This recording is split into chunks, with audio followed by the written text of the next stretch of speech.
Alors bonjour, je vais vous montrer comment on dessine un chapeau de gendarme à chaud, en cuivre, donc en cuivre de 14, qui va sauter un obstacle de 40, comme si c'était un PVC, sur rayon de cintrage, du coup à chaud.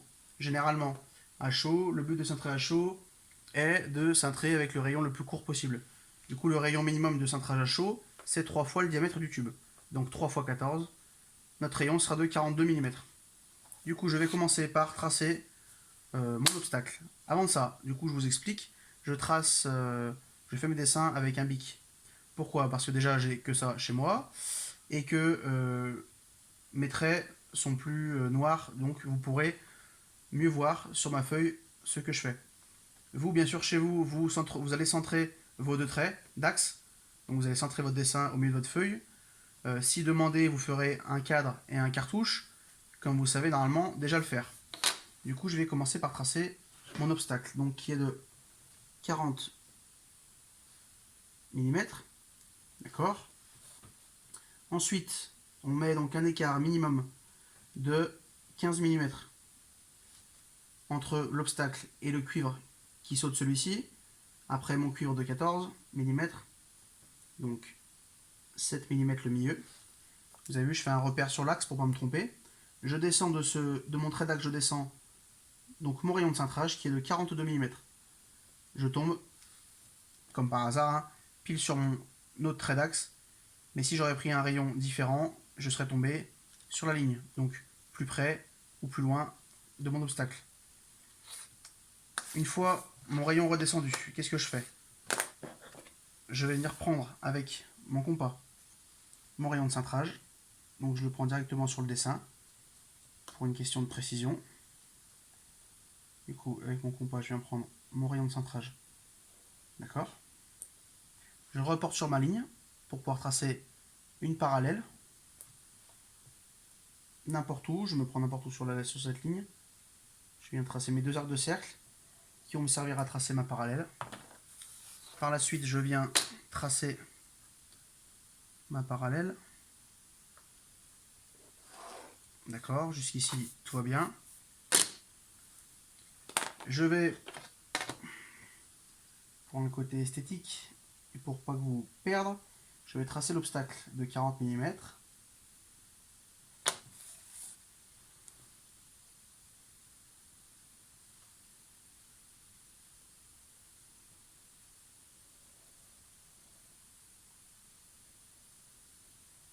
Voilà.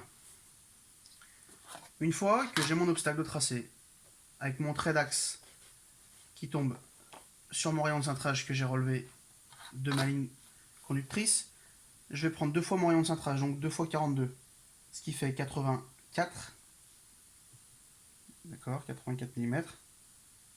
Je règle mon compas à 84 mm.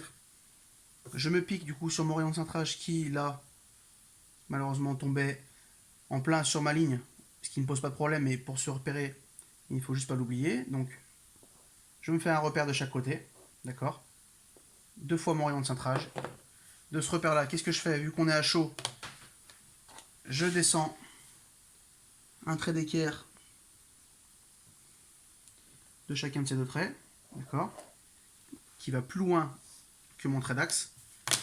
Je répète la même action pour le côté opposé, d'accord. Une fois que mes traits sont descendus,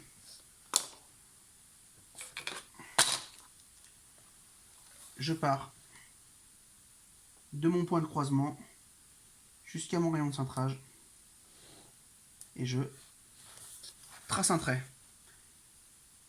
Ce trait qui délimitera ma fin de cintrage dans un sens et dans l'autre, vu qu'il n'y aura pas de partie droite. Ensuite, il ne me reste plus qu'à relier. Du coup, je me pique sur mon rayon de cintrage toujours en bas. Je viens à l'axe, toujours commencer par l'axe. Je trace ma grande partie à cintrer. Je me repique sur mon rayon de cintrage d'en haut et je viens relier mon trait d'axe.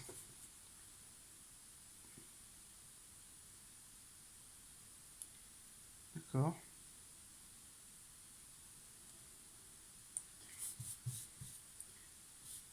Ensuite, je me pique encore sur mon rayon. Je descends à ma fibre extérieure ou intérieure. Tout dépend d'où on la prend. Tac. Hop. Je viens tracer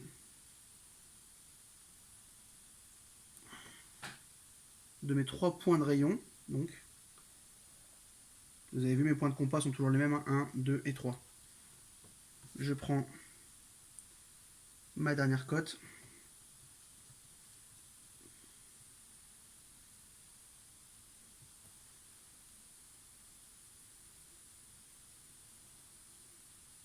Et je viens donc relier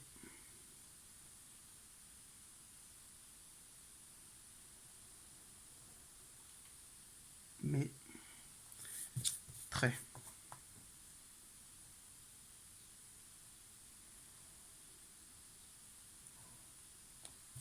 Et voici un chapeau de gendarme fini. Donc vous avez vu, j'ai des petits décalages. Hein. Après, le fait de tracer au bic, donc j'ai un trait plus épais. Je suis un petit peu moins précis, mais bon, ça reste acceptable. Voilà. Merci.